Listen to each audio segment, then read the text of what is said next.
Bonjour, donc je suis Hervé Drévillon, je suis professeur d'histoire à l'Université Paris 1 Panthéon-Sorbonne et directeur de la recherche historique au service historique de la Défense. Cette fonction s'explique par la dualité des missions du service historique de la Défense, qui est d'abord et avant tout un lieu de conservation des archives donc militaires, qui sont aujourd'hui des archives du ministère des Armées. Alors, c'est une fonction qui a été créée en 1688, sous le règne de Louis XIV. Louvois avait compris que pour exercer l'administration quotidienne d'un ministère qui devenait de plus en plus important, il fallait que ce ministère conserve sa mémoire, et donc conserve ses archives. Et par ailleurs, c'est aussi très rapidement imposé l'idée que ces archives étaient vivantes, c'est-à-dire qu'il fallait en faire quelque chose.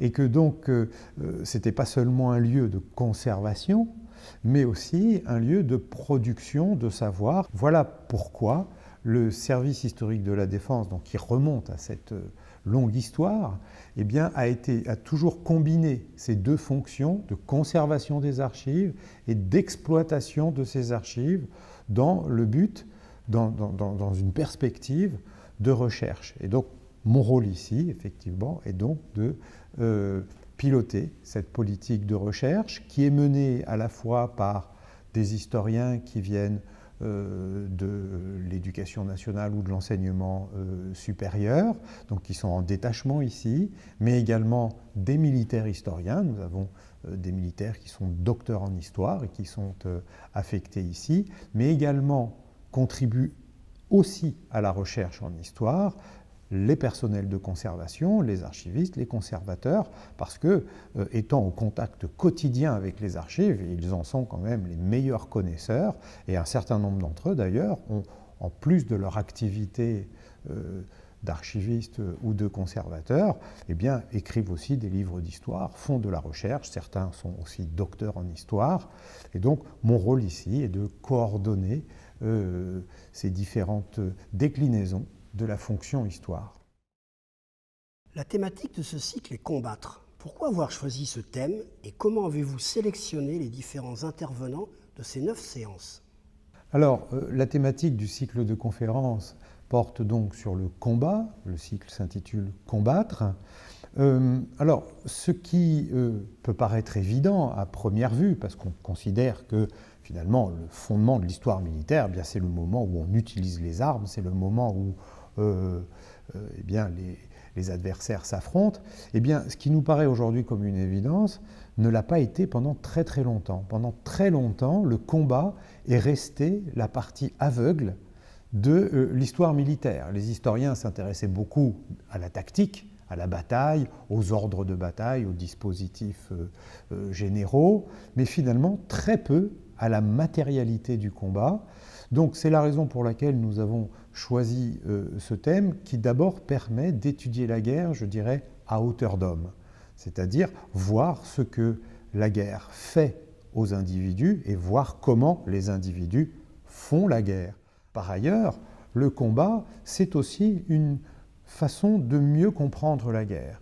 Il y a finalement, dans les représentations que chacun se fait de la guerre, beaucoup de stéréotypes qui s'appuient sur des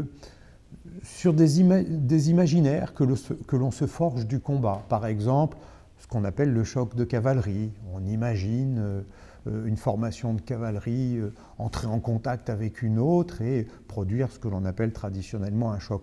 Or, le choc, finalement, les historiens et les spécialistes de la chose militaire s'aperçoivent que ça n'existe quasiment pas. Donc, étudier le combat, c'est aussi mieux comprendre la guerre. Alors, pour étudier cette thématique, nous avons fait appel à des historiens universitaires, mais pas uniquement, aussi à des militaires qui sont aussi historiens, mais qui ont aussi cette expertise en tant que militaires, parce qu'ils sont émergés dans un monde et un univers où on est parfaitement conscient de la spécificité du combat, et il est vrai que un historien qui passe son temps dans les archives éprouve parfois des difficultés à se représenter, à imaginer ce qu'est la réalité du combat. C'est la raison pour laquelle la confrontation des expériences et des regards des historiens, des militaires, etc., est très utile. Nous parlerons de formes anciennes du combat à l'époque moderne, mais aussi de formes très contemporaines. Professeur, quel est le public en généralité qui peut assister à ces conférences et lequel, selon vous, devrait y assister?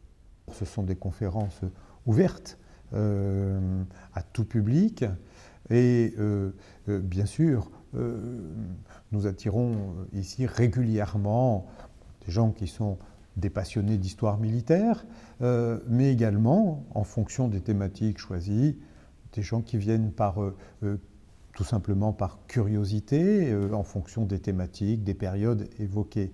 Et ce mélange des différents publics, amateurs, curieux, professionnels, traduit parfaitement la vocation du service historique de la Défense, qui est non seulement de produire un savoir scientifique sur l'histoire, mais aussi de diffuser ce savoir auprès du plus large public. Cette ouverture, elle est vraiment, je dirais, nécessaire au service historique de la Défense et traduit parfaitement l'ampleur de ses missions.